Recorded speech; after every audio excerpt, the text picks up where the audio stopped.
Hello, my name is Dylan Bell, and today we're going to be talking about a case study for American Financial Corporation. I'm currently a graduate student at Midwestern State University, and this particular case study goes along with the coursework in leadership and teamwork.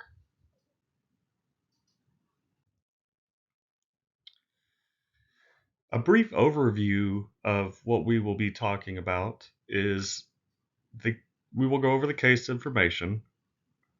We will discuss the problems in the case. Then we'll discuss the solutions, and then we'll talk about delegation and communication. Finally, we will wrap everything together in our conclusion.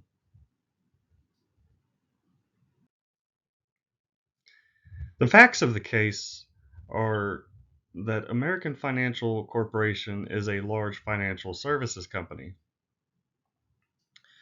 The company's human resources department is run by a manager by the name of Betty Powell. In this particular case, Betty delegated a task to one of her employees, Don Adams. The task was to prepare a staffing report of the company's staffing needs at various branches for the vice president of the company. During the time that this was being completed, Betty took a company trip. When Betty returned from the company trip, the report was still not completed and was behind schedule. Betty initially gave Don a deadline of 6 weeks to complete this report.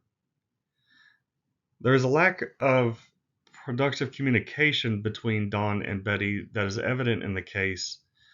From when they are meeting in their office, there is an obvious conflict and a failure to communicate between Don and Betty.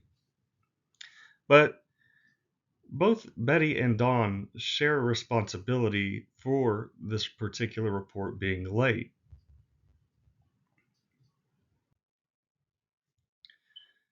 The questions that we're going to consider today are: what did Betty do wrong prior to the meeting, and what could have been done to avoid missing the deadline? Next, we'll discuss what did Betty do wrong in the meeting itself, and what could have been done to make the meeting more effective. And the last question we will consider is: what should Dawn have done to be more effective?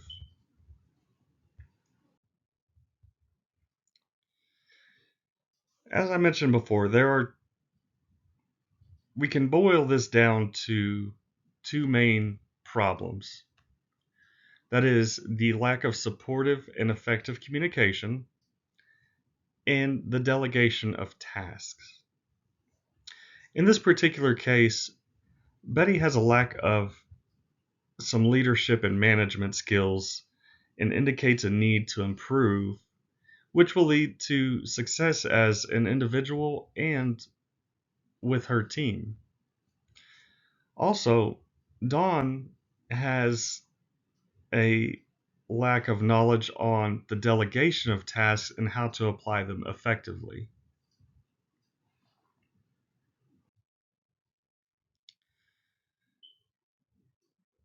Some possible solutions to this are that Betty should learn how to communicate effectively with subordinates.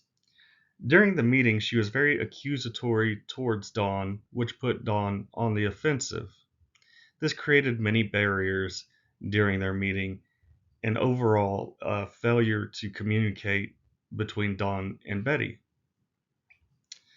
Betty should also be aware of the advantages and disadvantages of delegating tasks to avoid a loss of control.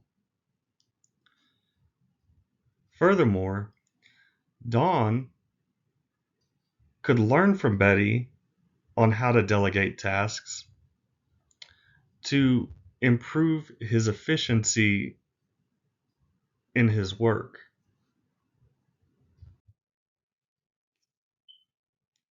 So, first, we're going to discuss communication. This is a really big part of this because without communication, then we can't effectively delegate a task.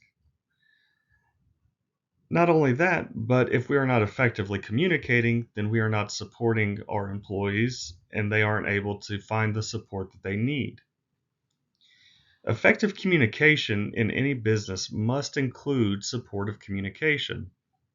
This entails fostering a climate in which individuals feel appreciated, respected, and heard by others. There are numerous characteristics of helpful communication which are applicable in various business scenarios. Furthermore, supportive communication has many attributes that are present in supportive communication. Supportive communication's attributes are that it's based on congruence. Congruence entails a balance between a person's thoughts and their emotions. Supportive communication is also descriptive. It is not vague. It describes the problem or the task at hand. Supportive communication is also problem-oriented, meaning it is only searching to find a solution to the problem that is being addressed. It validates, it is specific, it is also conjunctive, it is owned and acknowledged, and it also includes active listening. In this particular case, there was an instance where there was a lack of active listening on the part of Betty. Rather than trying to support Dawn in achieving the deadline for this report, she was very accusatory and wasn't very specific. Betty started telling Dawn that he had a messy office and that he wouldn't last very long at the company. This is not problem-oriented, and it is not specific to the problem at hand. During the meeting, Betty also did not practice active listening skills. In active listening, we listen to understand rather than to just be heard. During the meeting, Betty would interrupt Dawn in the middle of sentences and would assign blame in that Dawn was just making excuses. On Dawn's side, Dawn was worried about the work product and trying to explain why this particular report was late. If Betty and Dawn were able to effectively communicate, and if Betty were to apply the attributes of supportive communication, this may have avoided the conflict entirely.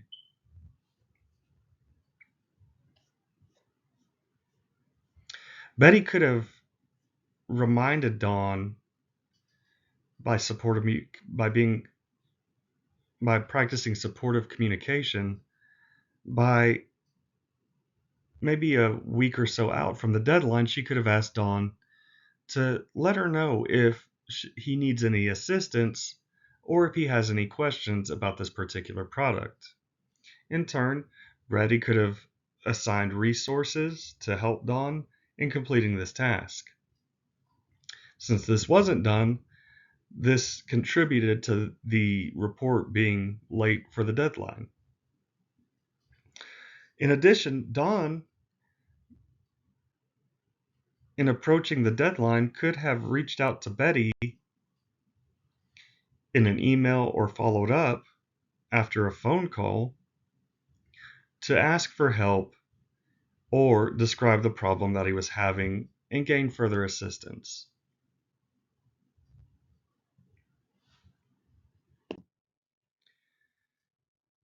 The second issue at hand here is delegation. Delegation has numerous benefits and drawbacks. As a leader, it is essential to know when to delegate and when to assume responsibility for a task. Even though there are disadvantages to delegation, there are methods that leaders can use to overcome difficult decisions. Some of the advantages of delegation include efficiency. When tasks are delegated to employees who have a particular set of knowledge or skills, the work is produced more efficiently. The second advantage of delegation is that it provides some empowerment for employees to be able to assume responsibility and to determine the direction of their work. However, there is one particular disadvantage that I think is prominent in this case, and that's a lack of control. Betty had a lack of control in this particular case because she did not communicate well with Don after delegating this task to him. Had she maintained some amount of control in her communication, then the disadvantage of delegating this task and losing control could have been avoided. However, since that was not the case in this instance, it provided a conflict and a late report.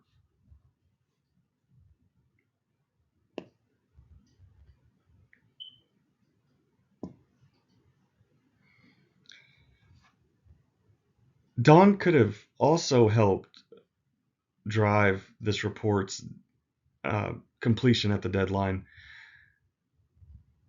by delegating tasks to interns at the business. However, he did not do that, and it's unclear if it's a lack of understanding.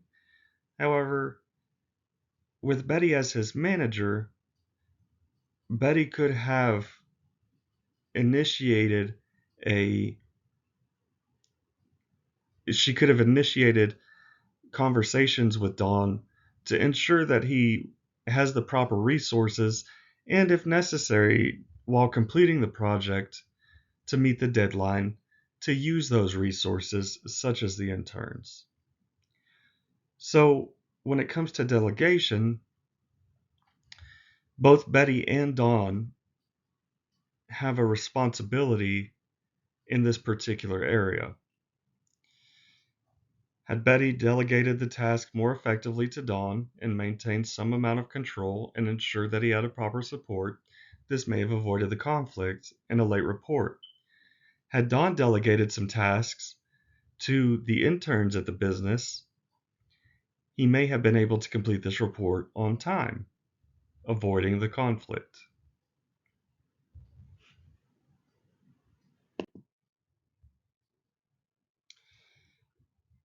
Finally, I'm going to wrap up with a call to action.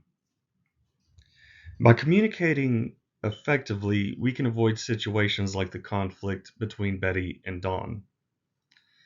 Effective communication and supportive communication go hand in hand. As we just discussed, if Betty and Don were able to effectively communicate, and if Betty was able to apply supportive communication techniques, the issues of delegation may not have come to fruition. Furthermore, both Betty and Don should be aware of the advantages and disadvantages of delegating tasks. By delegating tasks, Don would have gained support, and Betty could have offered the support that Don needed to complete this report on time. Delegation allows employees to take on more responsibilities and grow within their roles while freeing managers' time to concentrate on more crucial tasks. Individuals can create And also, by effectively and applying the attributes of supportive communication, individuals can create a pleasant and supportive work atmosphere where everyone feels appreciated, respected, and heard. By employing these characteristics, all of these issues would have likely been avoided in the first place. Thank you for listening today.